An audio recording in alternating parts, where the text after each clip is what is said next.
চিতল মাছের কোপ্তা বানাবো। হ্যালো বন্ধুরা, সবাই কেমন আছেন?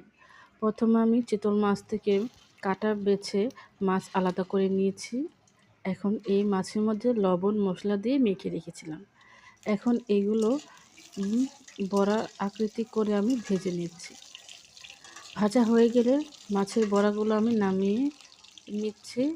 এখন এই কড়াইতে আরও কিছুটা তেল দিয়ে এর মধ্যে দিয়ে দিচ্ছি জিরা ফোড়ন দিয়ে দিচ্ছি পেঁয়াজ কুচি দিয়ে একটু ভেজে নিয়ে দিয়ে দিচ্ছি স্বাদ মতো লবণ দিয়ে আরও কিছুক্ষণ ভেজে নেব।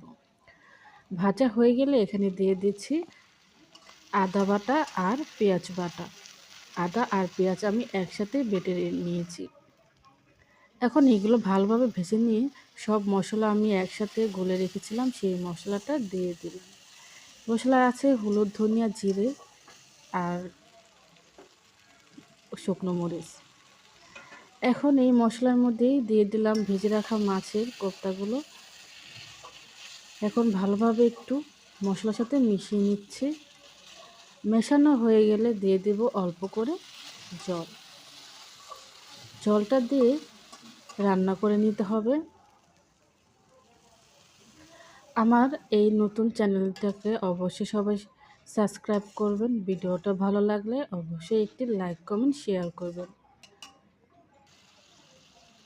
রান্না শেষে দিয়ে দেব গরম মশলা বাটা। গরম মশলা দিয়ে একটু নেড়ে ছেড়ে নেব। কিছুক্ষণ রান্না করে নামিয়ে নেব।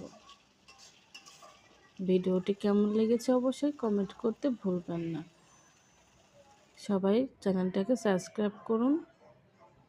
এই তো রেডি হয়ে গেছে চিতল মাছের কোপ্তা। খেতে কিন্তু বেশ ভালো লাগে এই রেসিপিটা। সবাই একবার হলো বাসায় তৈরি করে নেবেন।